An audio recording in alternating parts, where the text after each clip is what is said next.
في هذه المباراة. التعادل للاتحاد الذي سيبعد بشكل كبير عن خطر الوصول لدوري الدرجة الثانية، يقوي حظوظه للتفكير في بلوغ المكان التي يسعق أهل طنجة عروس الشمال التي تفتخر بهذه المجموعة وأداء في مباراة اليوم. نقل الكرة من الطرف الأيمن،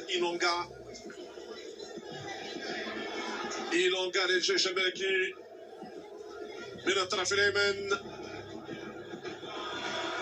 الجيش الملكي بتعادله في مباراة هذه الأمسية في حدود هذه الدقيقة يخسر نقاط مهمة في زمن التنافس على لقب الدوري.